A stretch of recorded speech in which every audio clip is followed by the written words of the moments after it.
మొదటి సమూయేలు గ్రంథము మొదటి సమూయేలు గ్రంథం మైక్ తీసు 30వ అధ్యాయం 30వ అధ్యాయం 1వ వచనం నుండి 6వ వచనం వరకు మొదటగా చదువుదాము. మొదటి సమూయేలు గ్రంథం 30వ అధ్యాయం మొదటి వచనం నుండి 6వ వచనం వరకు. దావీదును అతని జనులను మూడవ దినమందు సిక్లగునకు వచ్చిరి.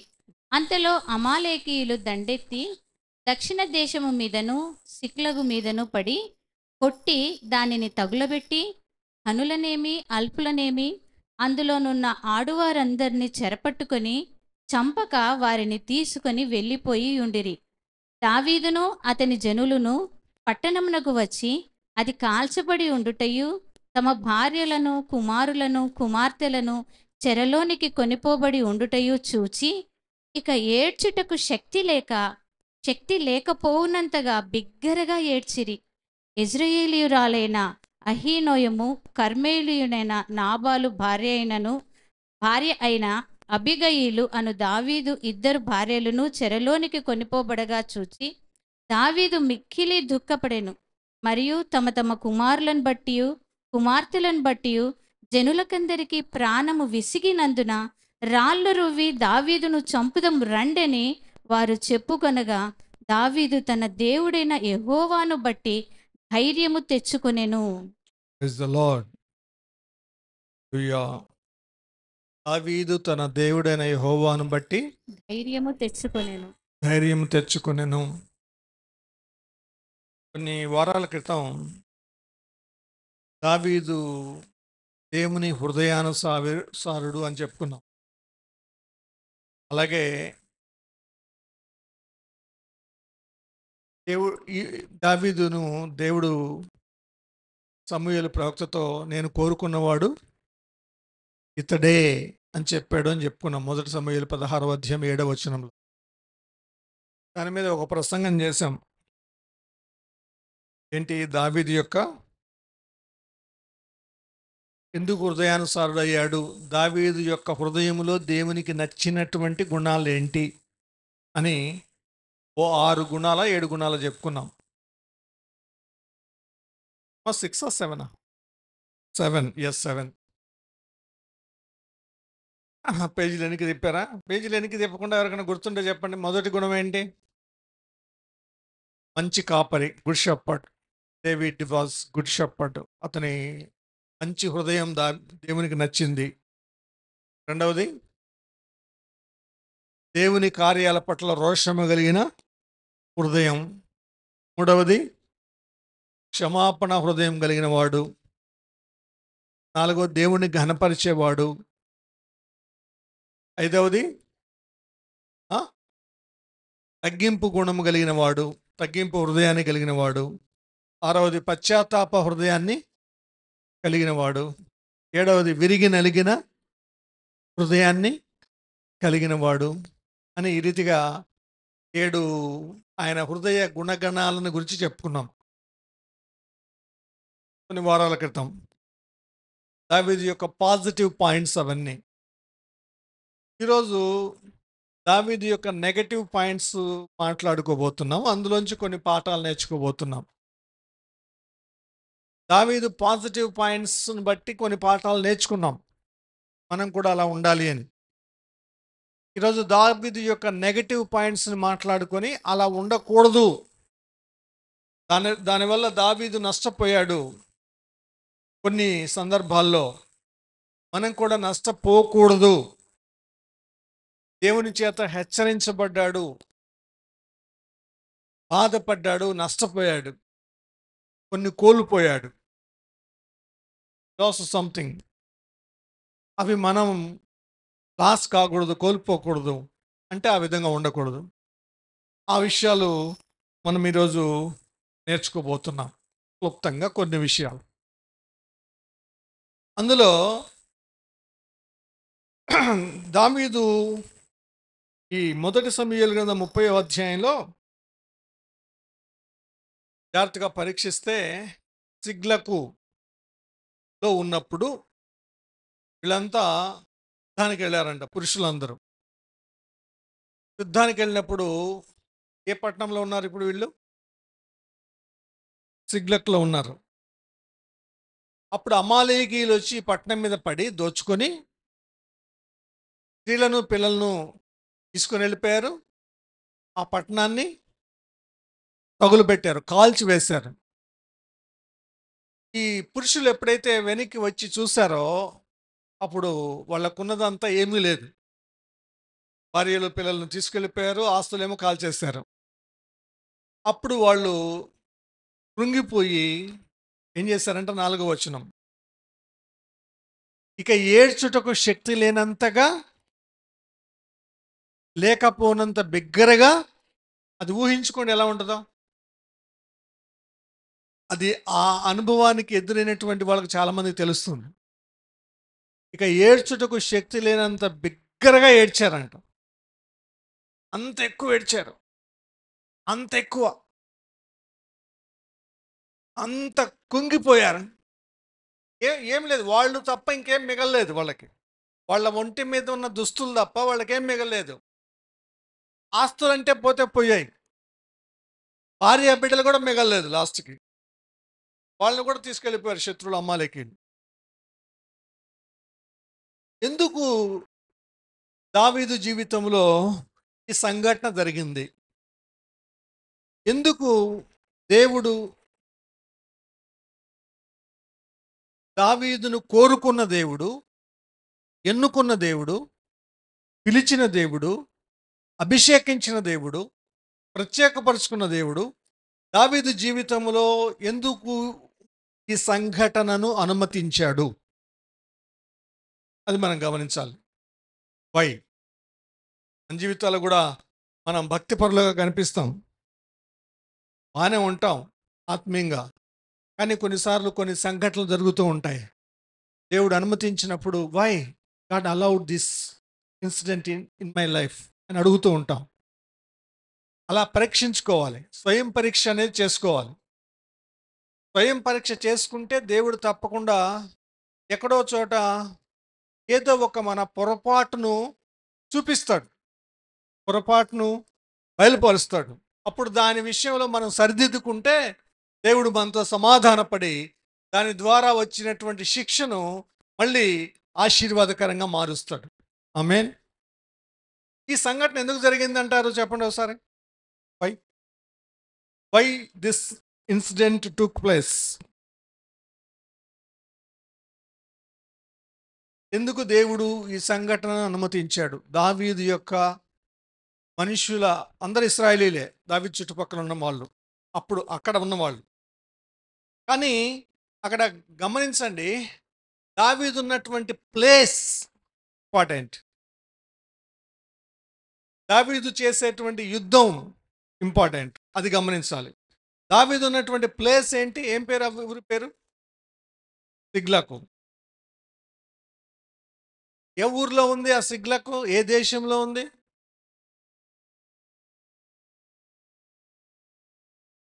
ఆ ఒక్క అధ్యాయం చదివితే అర్థం కాదు. 27వ అధ్యాయంలోనికి రండి, అక్కడి నుంచి చదువుకుంటూ వద్దాం. మొదటి సమూయేలు గ్రంథం 27వ అధ్యాయం. వరుసగా చదివినప్పుడు అర్థమవుతుంది.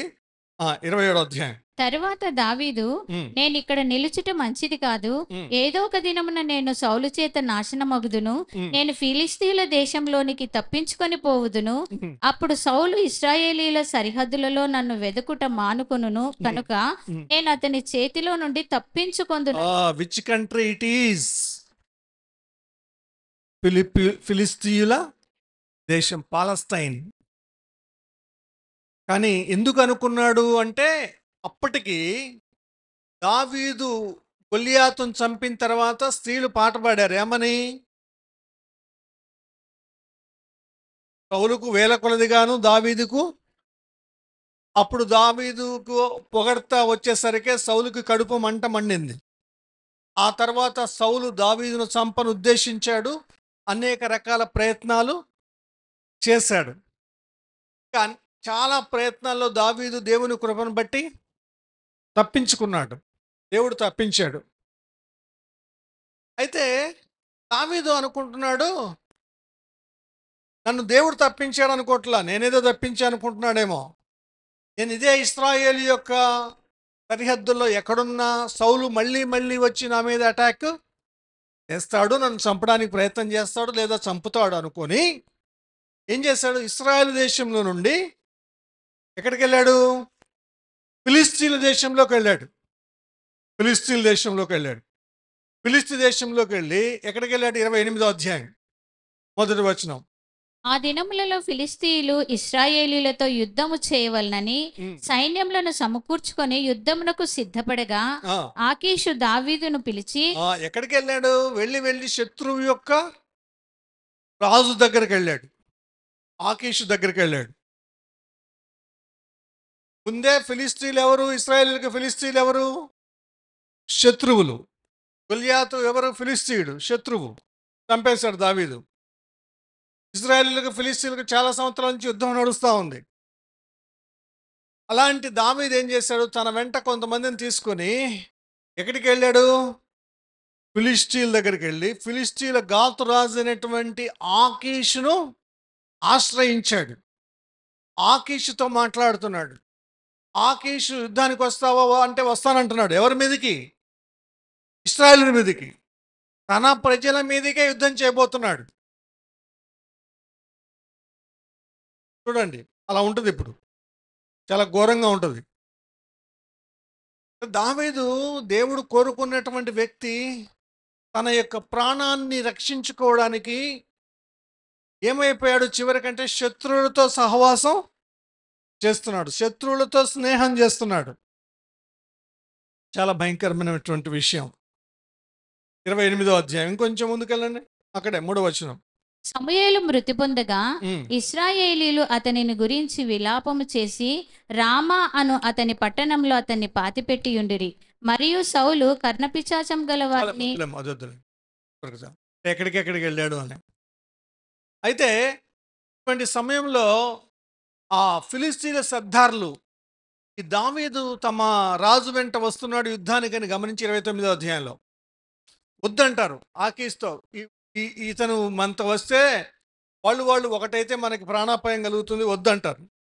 అప్పుడు ఆకీష్ వద్దంటాడు. అయ్యా దావీదు, నువ్వు వెనక్కి వెళ్ళిపో, నువ్వు మంచోడివే, కానీ మా వాళ్ళు వద్దంటున్నారు, వెనక్కి వెళ్ళిపో అంటే 8వ వచనం 29:8. దావీదు నేనేమి చేసి తిని నా ఏలిన వాడవగు రాజా. ఏమంటున్నాడు, ఎవరిని అంటున్నాడు, ఆకీష్. ఏ రాజు, ఈ రాజు ఫిలిస్తీ రాజు, శత్రువు రాజు అంట. దావీదుకి ఏమయ్యాడు, ఏలినవాడయ్యాడంట. ఏలినవాడు అయినా నా రాజా, నా ఏలిన వాడవగు రాజా, నీ శత్రువులతో యుద్ధము చేయుటకై నేను రాకుండానట్లు నీ యొద్దకు వచ్చిన దినము నుండి నేటి వరకు నీ దాసుడనై నా యందు తప్పేమి కనబడనని ఆకీషుని అడిగాను. ఆయనది ఏమైనా తప్పుందా? అప్పటి నుంచి వచ్చిన కాడి నుంచి నీకు అనుకూలంగానే నడుస్తున్నాను కదా, నువ్వు చెప్పినట్టే వింటున్నా కదా, నీ మాటే వింటున్నా కదా, ఈ శత్రువులతో నేను కూడా వచ్చి యుద్ధం చేస్తాను. ఈ శత్రువులు ఎవరు, ఇప్పుడు ఆకీష్ యొక్క శత్రువులు ఎవరు, ఇశ్రాయేలీయులు. అంటే ఆకీష్ శత్రువులు దావీదు శత్రువులుగా చేసుకుంటున్నాడు. కానీ దావీదు, ఇశ్రాయేలీయులు ఎవరు, దావీదు యొక్క సొంత ప్రజలు. తన ప్రాణరక్షణ కొరకు తాను శత్రువులతో స్నేహం చేస్తున్నాడు. తను అక్కడే ఉంటే అంతకాలం కాపాడిన దేవుడు ఇంక ముందు కూడా కాపాడడా? అట్టి విశ్వాసాన్ని కోల్పోయాడా? నిరీక్షణను కోల్పోయాడా? దేవుని మీద నమ్మకం పోయిందా? భయం ఎక్కువైందా? రాంగ్ ట్రాక్లోకి వెళ్ళిపోయాడా? అందుకే కదా దేవుడు శ్రమను అనుమతించాడు, దేవుడు కష్టాన్ని అనుమతించాడు.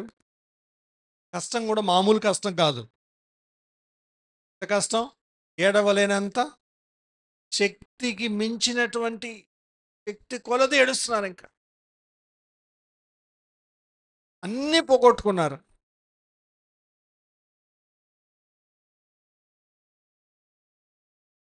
అది విషయం. అలాంటి పరిస్థితులు చాలు రావచ్చు. వచ్చినప్పుడు పరీక్షించుకోవాలి, పరిశీలించుకోవాలి. సెల్ఫ్ ఎగ్జామినేషన్ అనేటువంటిది చాలా ఇంపార్టెంట్.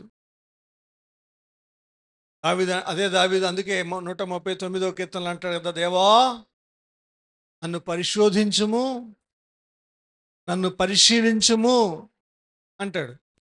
అలా పరిశీలించే మనస్సును మనం కలిగి ఉండాలి. యేసుక్రీస్తు ప్రభు బల్ల మన మధ్యలో ఉన్నప్పుడు, అందుకే ఎందుకయ్యా బల్ల అంటే, ప్రభు దినమున ప్రతి ఆదివారమున సెల్ఫ్ ఎగ్జామినేషన్ చేసుకోవడానికి. వారంలో ఎక్కడన్నా తప్పిపోయామేమో, దేవుని నుంచి దూరం అయిపోయామేమో, మన ఇష్టానుసారంగా నడిచామేమో, పాపంలోకి వెళ్ళామేమో, అవిధేయతలోకి వెళ్ళామేమో అని పరీక్షించుకొని, సరిచేసుకొని, సరిదిద్దుకొని ప్రభు వల్ల చేయబోయడానికి. ఇప్పుడు 7వ వచనం కొద్దాం. 30వ అధ్యాయం 7వ వచనం. పిమ్మట దావీదు ఎఫోదు తెమ్మని యాజకుడగు అహీమెలెకు కుమారుడైన అబ్యాతారుతో చెప్పగా, అబ్యాతారు ఎఫోదును దావీదు నొద్దకు తీసుకొని వచ్చాను. నేను ఈ దండును తరిమిన ఎడల దాని కనుగొందునా అని యెహోవా యొద్ద దావీదు విచారణ చేయగా, ఇప్పుడు దేవుని దగ్గరకు వచ్చాడు. అక్కడ వ్రాయబడలేదు కానీ ఆ మాట దేవుని దగ్గరకు వచ్చినప్పుడు పరీక్షించుకున్నాడు, పరిశీలించుకున్నాడు, పశ్చాత్తాపడ్డాడు.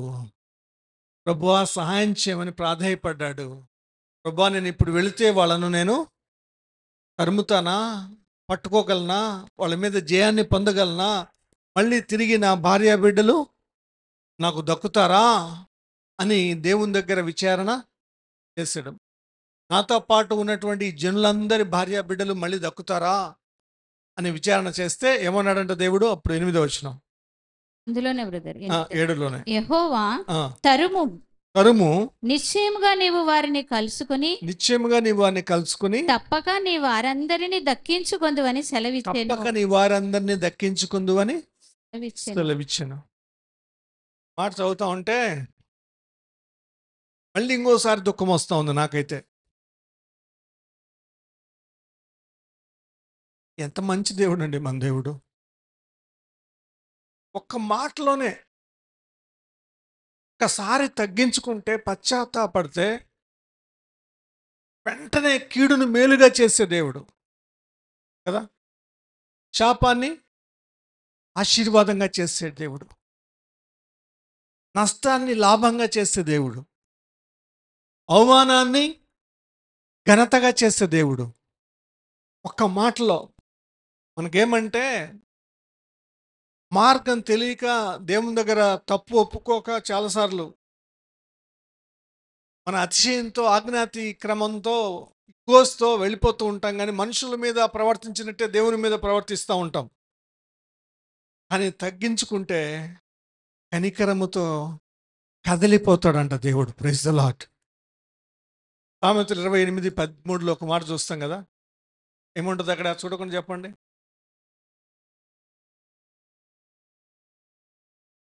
ఆ అతిక్రమమును దాచిపెట్టుకుని వాడు వర్ధిల్లడు, వాటిని ఒప్పుకొని విడిచిపెట్టువాడు ఏం పొందుతాడండి? కనికరం. Praise the Lord. హల్లెలూయా. కనికరం పొందుతాడు. వాటిని ఒప్పుకొని విడిచిపెట్టువాడు కనికరం పొందుతాడు. ఇప్పుడు దావీదు ఏం పొందాడు? కనికరం పొందాడు. 18వ వచనం, 30వ అధ్యాయం 18వ వచనం. ఇలాగు దావీదు అమాలేకీయులు దోచుకొని పోయిన దానంతటినీ తిరిగి తెచ్చుకొనెను. మరియు అతడు తన 2 భార్యలను రక్షించెను. కుమారులనేమి కుమార్తెలనేమి దోపుడు సొమ్మేమి వారు ఎత్తుకొని పోయిన దానంతటిలో కొద్దిదేమి గొప్పదేమి ఏదియూ తక్కువ కాకుండా దావీదు సమస్తమును రక్షించెను. హల్లెలూయా. ఏమన్నా లాస్ అయ్యాడా? ఇప్పుడు నథింగ్, ఏం కోల్పోలేదు. మొదట అన్నీ కోల్పోయాడు. దేవుని దగ్గరకు వచ్చి దేవుని పాదాల మీద పడి ఒప్పుకున్న తర్వాత, ప్రభువా నీవే దిక్కన్నాడేమో, దేవుడు కనికరించిన తర్వాత మళ్ళీ పొందుకున్నాడు, సమస్తాన్ని పొందుకున్నాడు. దేవునికి స్తోత్రాలు, దేవునికి మహిమ. మన జీవితాల్లో మానవ రీత్యా పొరపాట్లు చేస్తామేమో, అయితే దేవుని దగ్గర ఒప్పుకొని విడిచిపెడితే కనికరాన్ని పొందుతాం, దేవుడు అపజయాన్ని జయంగా మారుస్తాడు. ఆమేన్. హల్లెలూయా. ఇది దావీదు జీవితంలో ఒక అద్భుతమైన పాఠం. ఇక రెండవ పాఠం, ఇంకో పాఠాన్ని కూడా చూద్దాం. అక్కడే 2వ సమూయేలు గ్రంథం 6వ అధ్యాయం. 2వ సమూయేలు గ్రంథం 6వ అధ్యాయం. ఈ సంఘటన ఎప్పుడు జరిగిందంటే, ఈ సంఘటన దావీదు రాజు అయిన తర్వాత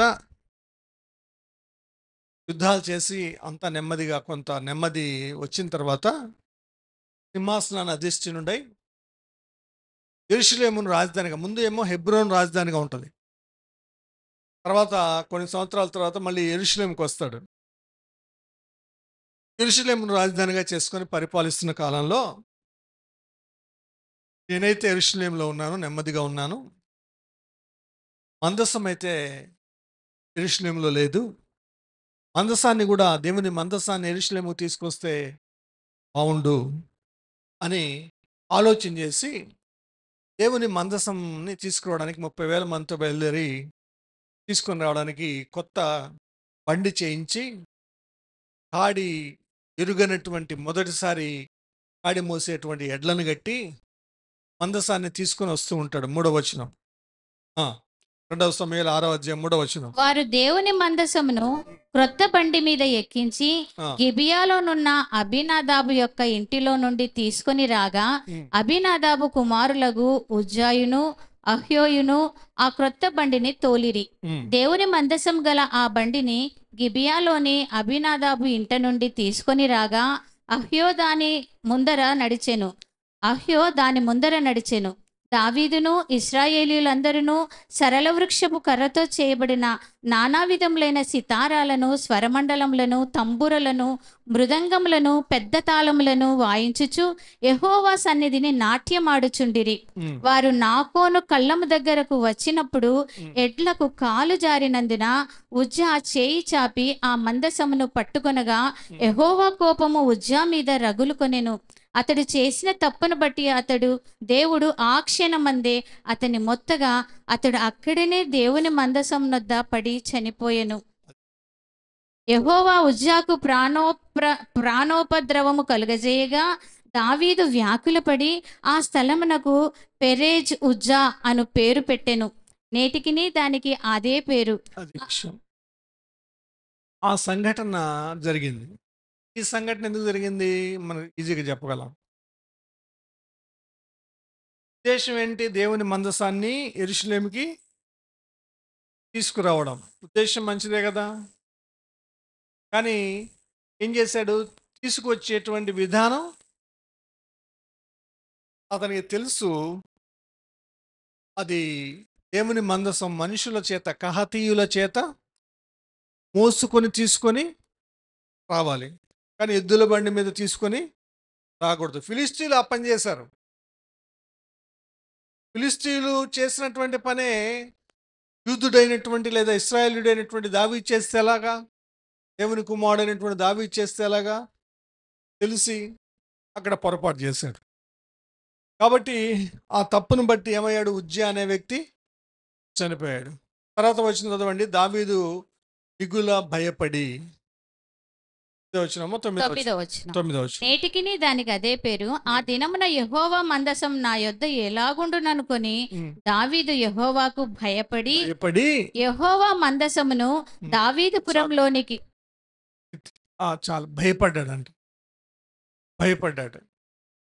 దావీదుపురంలోకి తీసుకురాకుండా అక్కడ ఉన్నటువంటి ఓబేదెదోము ఇంట్లో పెట్టొచ్చాడు. కొన్ని నెలల తర్వాత తెలిసింది, ఓబేదెదోము అతని ఇంటి వాళ్ళు మందసం ఉండడం వల్ల ఆశీర్వదించబడ్డారు అని. ఇప్పుడు దావీదు మళ్ళీ వెళ్ళాడు మందసాన్ని తీసుకురావడానికి. ఈసారి ఎలా తీసుకొస్తున్నాడు? 13వ వచనం. ఎట్లనగా యెహోవా మందసమును మోయువారు 3వ వచనంలోనేమో ఎవరు మోసారు? ఎద్దుల బండి. ఇప్పుడేమో ఎవరు మోసారు? 13వ వచనంలో మనుషులతో యెహోవా మందసం మోయువారు 6 అడుగులు సాగగా ఉమ్, ఎద్దు ఒకటియు ఉమ్, క్రొవ్విన దూడ ఒకటియు వధింపబడెను. ఉమ్, దావీదు నారతో చేయబడిన ఎఫోదును ధరించిన వాడై ఉమ్, శక్తి కొలది యెహోవా సన్నిధిని నాట్యమాడుచుండెను. ఉమ్. ఈలాగున దావీదును ఇశ్రాయేలీయులందరూ ఆర్భాటంతోనూ బాకానాదంతోనూ యెహోవా మందసమును తీసుకొని వచ్చిరి. Praise the lord. అప్పుడేమీ ఆటంకం కలగలేదు, ఏమీ మరణం కలగలేదు. ఎందుకని దేవుని విధానములో, దేవుని పద్ధతిలో మందసాన్ని తీసుకొని వస్తున్నారు.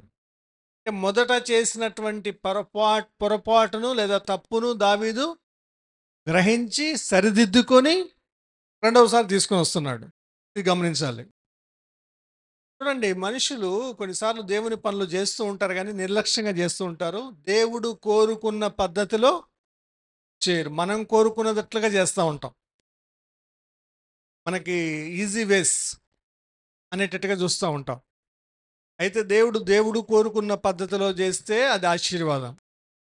మనం కోరుకున్న, మనకు సులభంగా ఉన్న మార్గంలో మనకి చేస్తే అది ఆశీర్వాదం ఏం కాదు, నష్టమే.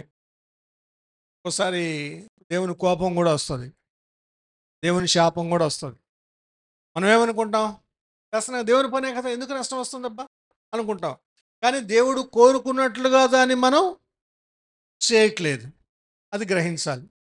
దేవుడు కోరుకున్నట్లుగా ఆ పని మనం చేయట్లేదు, దేవుని కోరుకున్నటువంటి విధానములో ఆ పని మనం చేయట్లేదు, దేవుడు కోరుకున్నటువంటి పద్ధతిలో ఆ పని మనం చేయట్లేదు. కాబట్టి దావీదు మంచి రాజే, కానీ జీవితంలో ఈ నెగటివ్ పాయింట్స్ అనేటువంటి వాటి వల్ల దావీదు దేవుని చేత హెచ్చరించబడ్డాడు, గద్దించబడ్డాడు. రైట్. ఇది రెండవ సంఘటన. మూడవ సంఘటన అదే రెండవ సమూయేలు గ్రంథం. మూడవది మీరు చెప్తారు, నాలుగోది కూడా మీరే చెప్తారు. ఈజీగా రెండు అయిపోతాయి. మీరు చెప్పేయచ్చు, క్యాచ్ చేయొచ్చు. ఇంకా 11వ అధ్యాయం, సమూయేలు గ్రంథం 11వ అధ్యాయం. 11వ అధ్యాయంలో దావీదు చేసినటువంటి పాపము రాజు అయి స్థిరంగా బాగా నెమ్మది పొందిన తర్వాత వసంతకాలమున రాజులు యుద్ధము చేయు బయలుదేరే సమయంలో, చదవండి 1వ వచనం నుంచి. వసంతకాలమున, సమూయేలు గ్రంథం 11వ అధ్యాయం 1వ వచనం చదువుతున్నారు. వసంతకాలమున రాజులు యుద్ధమునకు బయలుదేరు సమయమున దావీదు యోవాబును అతని వారిని ఇశ్రాయేలీయులందరినీ పంపగా వారు అమ్మోనీయులను సంహరించి రబ్బా పట్టణమును ముట్టడి వేసిరి. అయితే దావీదు యెరూషలేమునందు నిలిచెను. ఈయన యుద్ధానికి వెళ్ళలేదు, యెరూషలేములో ఉన్నాడు. మధ్యాహ్నం బాగా మంచి బిర్యానీ తిన్నట్టున్నాడు, నిద్రపోయాడు. ఈవినింగ్ వాకింగ్ చేస్తున్నాడు మిద్ది మీద. దూరంగా ఓ అమ్మాయి స్నానం చేస్తూ కనిపించింది, చూశాడు. ఫస్ట్ లుక్స్ ఓకే, తెలియక చూశాడు ఎవరైనా, కానీ నిదానించి మళ్ళీ అటే చూడడం అనేది పొరపాటు.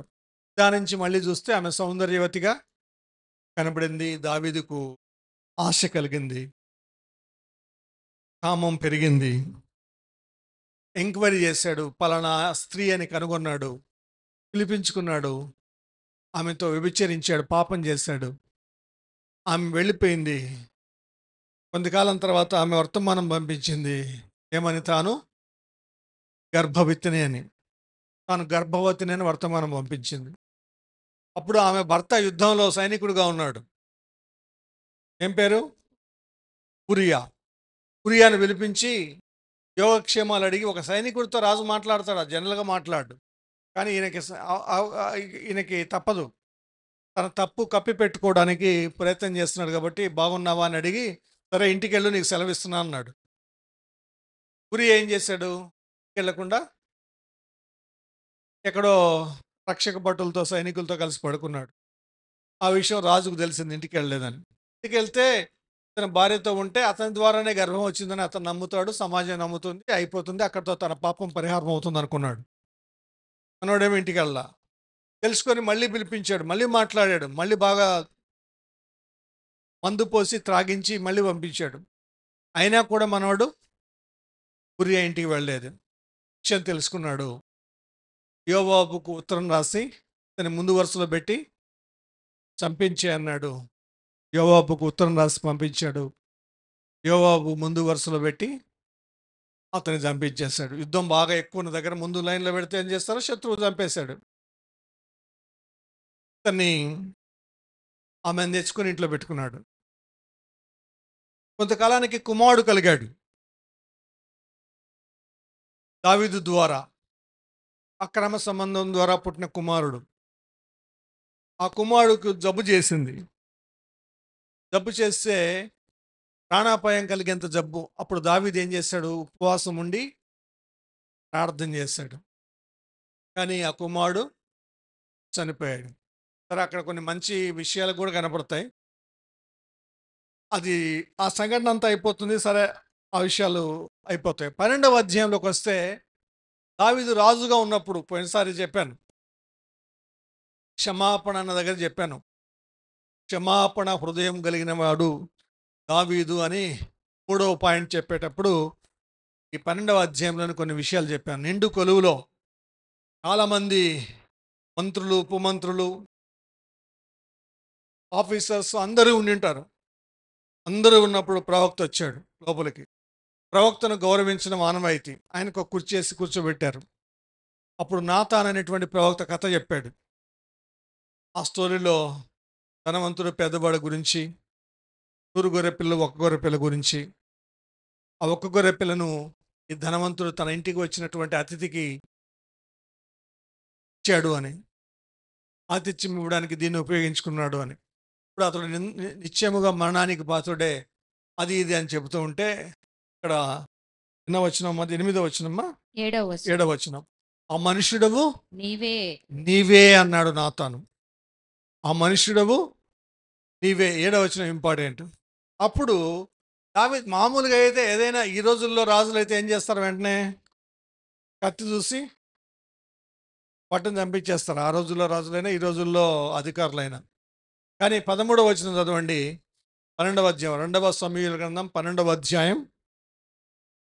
నేను పాపము చేసి తినని ఆ, దావీదు నాతానుతో అనగా. ఏమంటున్నాడు ఇప్పుడు దావీదు? ఇక్కడ గమనించండి, మనం పాపం చేసితమని వేరే వాళ్ళ ముందు ఒప్పుకోవడానికి వెనకాడతాం. ఎవరి ముందు అన్నారు? సెకండ్ పర్సన్, థర్డ్ పర్సన్ మన ముందుంటే. రహస్యంగా దేవుని దగ్గర అయితే ఒప్పుకుంటాం కొన్నిసార్లు, దేవుని దగ్గరే ఒప్పుకోం ఏమనంటే.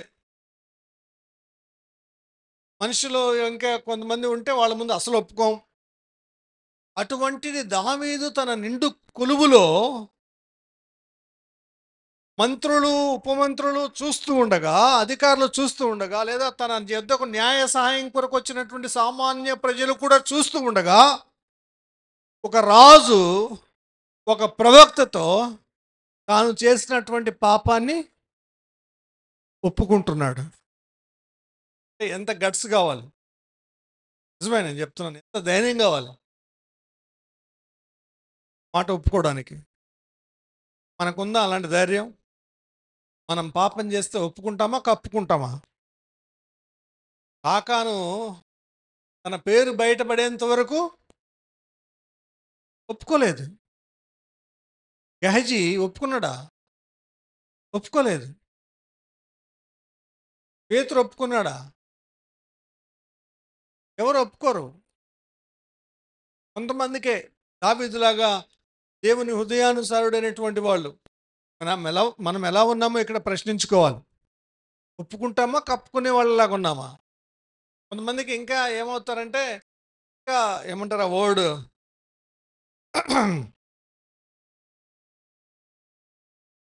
ఇంకా గట్టిగా అయిపోతారు. హృదయాలు కఠినంగా మారుతాయి, కఠినంగా మారిపోతారు. ఇప్పుడు కఠినంగా కాదు మారాల్సింది, కరిగిపోవాలి. దేవుడు మన మీదకి అలాంటి విషయం తీసుకొచ్చినప్పుడు, తప్పు చేసి ఉంటే, తప్పు మన మీదకి వేలెత్తి చూపిస్తే, అప్పుడు వెంటనే ఒప్పుకుంటే దేవుని చేత కనికరించబడతాం. ఒకవేళ మనుషులు క్షమించినా క్షమించకపోయినా దేవుడు తప్పకుండా క్షమిస్తాడు. మన దేవుడు ఎటువంటి దేవుడు అంటే కృపా క్షమాపణలు కలిగిన దేవుడు. దానియేలు 9:9 ఉంటుంది, తర్వాత చదువుకోవచ్చు. కృపా క్షమాపణలు కలిగిన దేవుడు. యావేలు 2:13 ఉంటుంది. ఎటువంటి దేవుడు చదవండి ఒకసారి. యావేలు 2:13 చదవండి. యోవేలు 2:13. మీ దేవుడైన యెహోవా కరుణా వాత్సల్యములు గలవాడు. ఎలాంటి దేవుడు అంటే మన దేవుడు కరుణా వాత్సల్యములు కరుణా వాత్సల్యం గలవాడు, శాంతమూర్తియు శాంతమూర్తియు, అత్యంత కృపగలవాడునై ఉండి. ఎంత కృప గలవాడు? అత్యంత కృప గలవాడునై ఉన్నాడు. అత్యంత కృప, శాంతమూర్తి, కరుణ వాత్సల్యత. దేవుడు ఎటువంటి రోషం కలిగిన దేవుడో అదే సమయంలో అత్యంత కృపగల దేవుడు కూడా తన బిడ్డలంటే మనకు గుర్తుకు రావాలి. తాను చేయ ఉద్దేశించిన కీడును తాను చేయ ఉద్దేశించిన కీడును చేయక పశ్చాత్తాపపడును. మామూలుగా కొన్ని పిల్లలు పేరెంట్స్ని ఏమనుకుంటారు? అబ్బా మా నాన్నకి చాలా కోపం, మా అమ్మకు చాలా కోపం అనుకుంటారు. కానీ అదే సమయంలో నిజానికి కోపం కంటే ప్రేమే ఎక్కువ. ఈ రెండింటిని పక్క పక్కన పెడితే కోపాన్ని, ప్రేమను పిల్లల మీద తల్లిదండ్రులకు ఏది ఎక్కువ ఉంటుంది?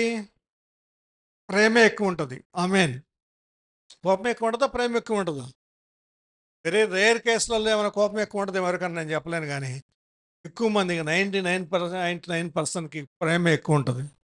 కనికరమే ఎక్కువే ఉంటుంది. క్షమాపణ ఎక్కువసార్లు చూపిస్తారు.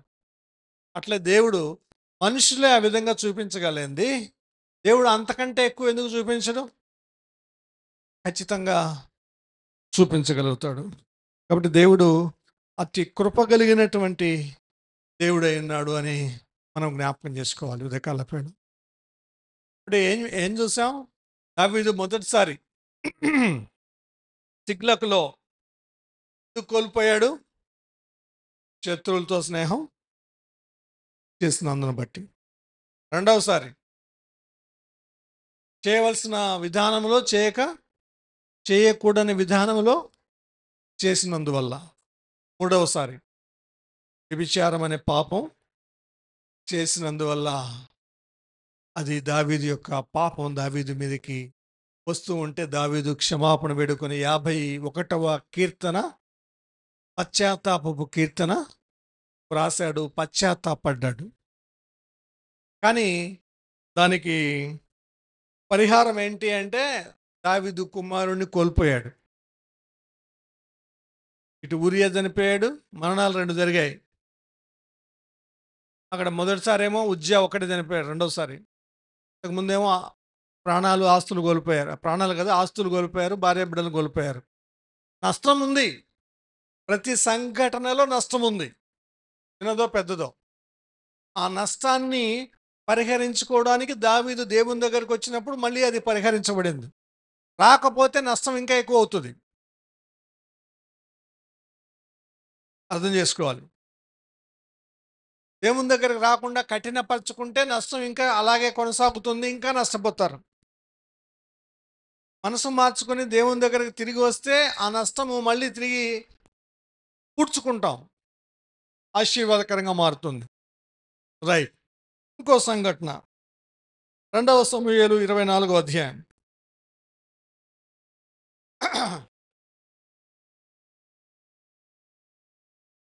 2వ సమూయేలు 24వ అధ్యాయం.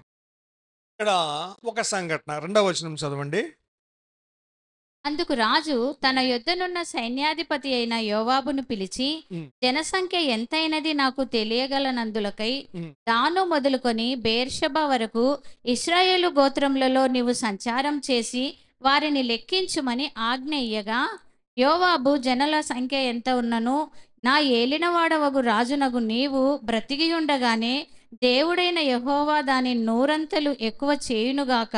నా ఏలినవాడవును రాజువునగు నీకు ఈ కోరిక ఏల పుట్టెను. అయినను రాజు యోవాబునకును సైన్యాధిపతులకును గట్టి ఆజ్ఞ ఇచ్చి ఉండుట చేత యోవాబును సైన్యాధిపతులను ఇశ్రాయేలీల సంఖ్య చూచుటకై రాజు సముఖం నుండి బయలు వెళ్ళి. చాలు, అధ్యాయం అంతా చదివితే అర్థమవుతుంది. ఇక్కడ ఒక దావీదు నెమ్మదిగా ఉన్నాక, హాయిగా ఉన్నాక యెరూషలేమును కట్టించాడు, గోపురాలు కట్టించాడు, కాంపౌండ్ వాల్స్ కట్టించాడు, అని బాగున్నాయి. పడ్డాడు. దావీదు ఏమంటున్నాడు? దాను మొదలుకొని బెయేర్షెబా వరకు ప్రజల సంఖ్యను లెక్కించమంటున్నాడు. ఏంటంటే యుద్ధము చేయగలిగినటువంటి వాళ్ళు ఎంతమంది ఉన్నారు, సైన్యం. ఇది ఆయన ప్రశ్న. యోవాబు అతని సైనికుడు, సైన్యాధిపతి ఏమన్నాడు 3వ వచనంలో, ప్రభువా లేదా రాజా, ప్రజలను బట్టి కాదు కదా నీకు జయం వచ్చింది. జయం ఎవరి వల్ల కలిగింది? దేవుని వల్ల కలిగింది. చాలామంది మనం ఏమనుకుంటామంటే కొన్నిసార్లు చూసుకొని మనకు ఎంతమంది ఫ్రెండ్స్ ఉన్నారు, ఎంతమంది బంధువులు ఉన్నారు, ఎంత ఆస్తిపాస్తులు ఉన్నాయి, మనం బ్రతకడానికి ఎన్ని నిల్వలు ఉన్నాయి, ఇవన్నీ లెక్కలేసుకుంటూ ఉంటాం. దేవుడు మనల్ని పోషించేది, మనల్ని సంరక్షించేది, మనల్ని కాపాడేది మనకు ఉన్నటువంటి వాటిని బట్టి కాదు, ఆయన కృపను బట్టి. ప్రైజ్ ది లార్డ్, హల్లెలూయా. అది మనం గమనించాలి. మనకు ఉన్నటువంటి వాటిని నమ్ముకుంటే అవి ఒక క్షణంలో కళ్ళు తారుమారైపోతాయి, కింద పైకి కిందకి ఉల్టా అయిపోతాయి, దేనికి పనికిరావు మనకు ఉన్నాయన్నీ. ఒక్కోసారి ఇప్పుడు కరోనా సీజన్లో మనకు తెలుసు ఆ పరిస్థితి. కరోనా వచ్చిందనుకో, ఎంతమంది ఉన్నా కూడా ఎవరైనా పనికొచ్చారా?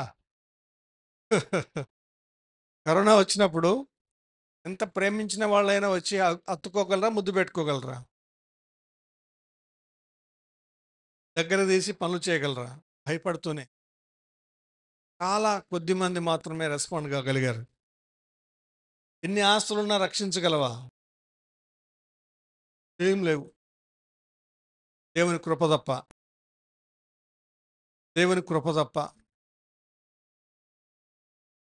నేను గమనించాను కదా, మా అంటే నాకు మా తమ్ముడికి కరోనా వచ్చినప్పుడు 20 రోజుల పాటు, దాదాపు 1 మంత్ వీరన్న కూరగాయలకు తేవడానికి వెళ్ళినప్పుడు తీసిన గేట్ తప్ప మళ్ళీ ఇంకో సందర్భం లేదు. లోపలికి వెళ్ళేది లేదు, బయటకు వచ్చేది లేదు. చాలామంది అనుభవాలు ఉన్నాయి, హాస్పిటల్స్ కానీ ఇంకొకటి పడినప్పుడు. సరే, కొన్ని పరిస్థితులు ఎన్నున్నా దేనికి పని రాకుండా పోతాయి. కానీ అప్పుడు ఉండాల్సింది ఏంటి అంటే దేవుని కృప, favour of God. God's favour తప్ప మనల్ని ఏది కాపాడలేదు. ఆమేన్, హల్లెలూయా. అది గమనించాలి. అయితే ఇక్కడ మనోడు ఏం చేశాడు? గర్వపడి సైన్యాన్ని లెక్కించమన్నాడు. 8వ వచనం, 24వ అధ్యాయం 8వ వచనం. ఈ ప్రకారం వారు దేశమంతయు సంచరించి 9 నెలల 20 దినములకు తిరిగి యెరూషలేమునకు వచ్చిరి. అప్పుడు యోవాబు జనసంఖ్య వెరసి రాజునకు అప్పగించెను. ఇశ్రాయేలు వారిలో కత్తి దూయగల 8 లక్షల మంది యోధులుండిరి. యూదా వారిలో 5 లక్షల మంది ఉండిరి. ఇశ్రాయేలు వారిలోనేమో 8 లక్షలు, యూదా వారిలోనేమో 5 లక్షలు. 5 లక్షలు. మొత్తం కలిసి ఎంతమంది? 8 ఒక 5 13 లక్షల మంది అంట సైన్యం. కత్తి చూసి ఒకవేళ యుద్ధం వస్తే చేయగలిగిన వాళ్ళు. తర్వాత వచ్చింది చదవండి. జనసంఖ్య చూసినందుకై దావీదు మనసు కొట్టుకొనగా అతడు, నేను చేసిన పని వలన గొప్ప పాపము కట్టుకొంటిని, మా పాపమని. 11వ వచనం ఇప్పుడు. ఉదయమున దావీదు లేచినప్పుడు దావీదునకు దీర్ఘదర్శియగు గాదునకు యెహోవా వాక్కు ప్రత్యక్షమై ఇలాగ సెలవిచ్చెను. అక్కడ దావీదునకు దీర్ఘదర్శియగు గాదునకు, అంతేగాని దావీదుకు గాదుకు ఇద్దరికి కలిసి రాలేదు. అది దేవుని మాట. దావీదునకు దీర్ఘదర్శి అయిన గాదునకు యెహోవా వాక్కు ప్రత్యక్షమై ఇలాగ సెలవిచ్చెను. నీవు పోయి దావీదుతో పాపం చేస్తాడు. ఇప్పుడు దావీదు దగ్గరకు మళ్ళీ 3 ఆప్షన్స్ వచ్చాయి. అక్కడేమో ఒక కథ నిపడించబడింది, ఇక్కడేమో ఆప్షన్స్ పెట్టాడు దేవుడు. ఏంటి? 13వ వచనం. కావున గాదు దావీదునొద్దకు వచ్చి ఇట్లనే సంగతి తెలియజెప్పెను. నీవు నీ దేశమందు 12వ వచనంలో 3 అనేది 13వ వచనం 13వ వచనం చదవండి. నీవు నీ దేశమందు 7 సంవత్సరములు క్షామము కలుగుట ఒప్పుకొందువా? 7 సంవత్సరాలు కరువు రావడం ఒప్పుకుంటావా? నిన్ను తరుముచున్న నీ శత్రువుల ఎదుట నీవు నిలువలేక నీవు 3 నెలలు పారిపోతావా? 3 నెలలు శత్రువుల చేత తరమబడి పారిపోవడానికి ఒప్పుకుంటావా? నీ దేశమందు 3 దినములు తెగులు రేగుటకు ఒప్పుకొందువా? 3 దినాలు తెగులు రేగుటకు ఒప్పుకుంటావా? ఎక్కడ దేశంలో? ఒకటేమో కరువు, రెండేమో శత్రువులు, మూడేమో తెగులు. కరువు ఎన్ని రోజులు? 7 సంవత్సరాలు. శత్రువులు ఎన్ని నెలలు? 3 నెలలు. తెగులైతే ఎన్ని రోజులు? 3 రోజులు. కానీ దావీదు ఏం కోరుకున్నాడు? ఈ 3 ఆప్షన్స్ ఉండగానే దావీదు 3 రోజులు తక్కువ టైం అని కాదు కోరుకుంది. ఆ మాట చదవండి, ఎగ్జాక్ట్ వర్డ్ 14 వచనంలో. యెహోవా చేతిలోనే పడుదును గాక అని యెహోవా గాదుతో చేతిలోనే పడుదునుగాక అని అనెను. అనెను. అంటే బాబు, ఆ కరువు వల్ల నాకు వచ్చే ఇబ్బంది వద్దు, తర్వాత శత్రువుల చేత తరంబడ్డం వద్దు, దేవుని చేతిలోనే నేను పడుదునుగాక. ఆయన అయితే ఏం చేస్తాడు? అక్కడ ఉంది ఆ మాట. తర్వాత వచ్చినామ్మా అక్కడే కంటిన్యూగా. అందుకు యెహోవా ఇశ్రాయేలీయుల మీదికి తెగులు యెహోవా రప్పించి అయితే కనికరిస్తాడు అనే మాట ఉండాలి. 14 వచ్చింది. 14 బ్రదర్. అందుకు దావీదు నాకేమి తోచకున్నది, ఆ, గొప్ప చిక్కులలో ఉన్నాను. ఉమ్, యెహోవా బహు వాత్సల్యత గలవాడు కనుక ఉమ్, మనుషుని చేతిలో పడకుండా ఆ. యెహోవా చేతిలోనే పడుదును గాక అని ఉమ్. గాదుతో నేను. అందుకు యెహోవా ఇశ్రాయేలీయుల మీదికి తెగులు చాలు, చాలు, రప్పించగా అంతవరకే. ఇక్కడ నేను చదివాను, విన్నాను, కానీ అంటే కనికరము పొందుతాను కదా అన్నాడు ఆయన వల్ల. రైట్. దేవుడైతే కనికరిస్తాడని ఆయన ఉద్దేశం. ఎందుకు ఇది దేవుని చేతిలో పడదని నేను ఎందుకు అనుకున్నాడు అంటే, దేవుడైతే ఏం చేస్తాడు? బ్రతిమలాడితే కనికరిస్తాడు, శత్రువుడు అయితే కనికరించడు. అందుకని దేవుని చేతిలోనే పడతాననుకున్నాడు. అప్పుడు తెగులు వచ్చింది. తెగులు వస్తే ఆ తెగులు వల్ల ఎంతమంది చనిపోయారు? 70,000 మంది. 70,000 మంది చనిపోయారు. అప్పుడు దావీదు పశ్చాత్తాపడ్డాడు. గాదు మళ్ళీ దావీదు దగ్గరికి వచ్చి మాట్లాడతాడు. మాట్లాడినప్పుడు 24, 25 ఆ ప్రాంతంలో ఉంటుంది చూడండి. 24. ఉమ్. రాజు నేను అలాగు తీసుకొనను, వెలయిచ్చి నీ యొద్ద కొందును. అంతకుముందు గాదు మాట్లాడిన మాట ఏమైనా ఉందా? పలానా పని చేయమని దేవుడు చెప్తాడు. 18వ వచనం. ఆ 18. దినం నా గాదు దావీదు నద్దకు వచ్చి వచ్చి నీవు పోయి యోబుసీయుడైన ఉమ్, అరౌనా యొక్క కళ్ళంలో యెహోవా నామంన ఒక బలిపీఠం కట్టించుమని అతనితో చెప్పగా ఉమ్, దావీదు గాదు చేత యెహోవా ఇచ్చిన ఆజ్ఞ చొప్పున పోయెను. అప్పుడు తెగులు ఆగాలంటే దేవుడే మళ్ళీ ఒక మార్గాన్ని చూపిస్తున్నాడు. యెబూసీయుడైనటువంటి ఓర్నాను కళ్ళంలో బలి అర్పించాలి. వెళ్ళు అంటే దావీదు యెబూసీయుడైనటువంటి ఓర్నాను వద్దకు వెళ్ళి మాట్లాడితే, అయ్యా ఏళ్ళవాడిని, నా ఏళ్ళవాడవు నువ్వు, సేవకుడు నేను దాసుని తీసుకో. లేదు నేను ఉచితంగా తీసుకోను, డబ్బులు ఇచ్చి కొంటాను అని.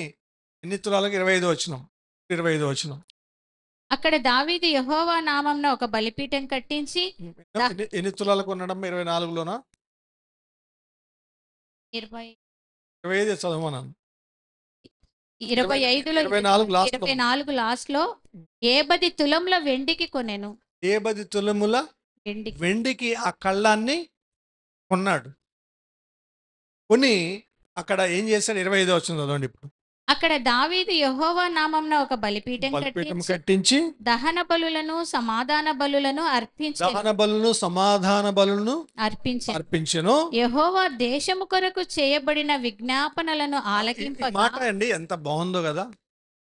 యెహోవా దేశము కొరకు చేయబడిన విజ్ఞాపనలను విజ్ఞాపనలను ఆలకింపగా, అప్పుడు దేశం కోసం దావీదు బహుశా కన్నీళ్లు కార్చి పశ్చాత్తాపడి తగ్గించుకొని విధేయత చూపించి ప్రార్థన చేసి ఉంటాడు. విజ్ఞాపన ప్రార్థన.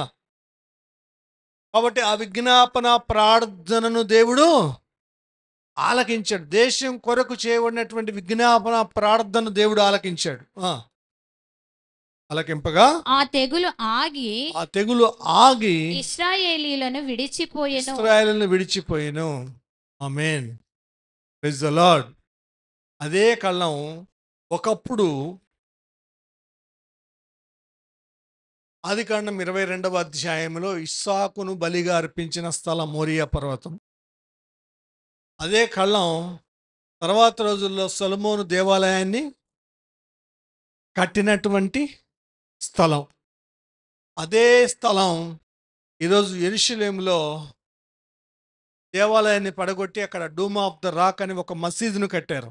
యెరూషలేము మనం పట్టణం చూడగానే ఒక గోల్డెన్ చూస్తాం కదా, రాక్, అది గోపురం.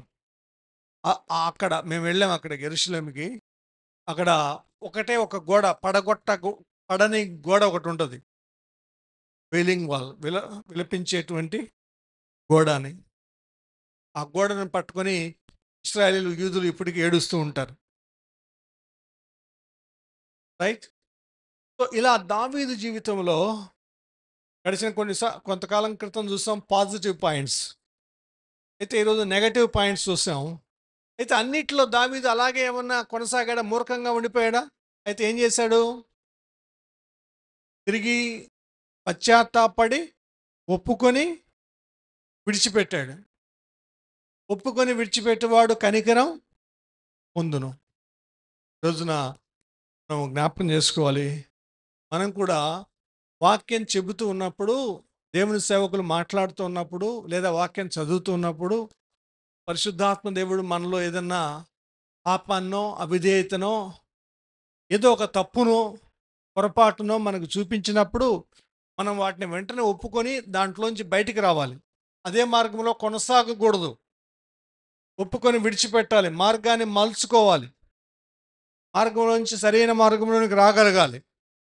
అప్పుడు దేవుడు కనికరపడి మళ్ళీ ఆశీర్వదించడం మొదలు పెడతాడు. దాని కొరకే దేవుని యొక్క వాక్యం. ఈరోజున దావీదు చేసినటువంటి శత్రువులతో స్నేహం అనేటువంటి పొరపాటు చేయొద్దు. దేవుని పద్ధతిలో కాక మనుషుల పద్ధతిలో వెళ్ళొద్దు. శరీర కోరికల ప్రకారం కాళ్ళల్లో ఆ దురాశను బట్టి శరీరాన్ని పాపంలోకి తీసుకువెళ్ళొద్దు. అతిశయము, గర్వం అనే దాంట్లోకి వెళ్ళకూడదు. కళ్ళు మూసుకుందాం, ప్రార్థన చేసుకుందాం.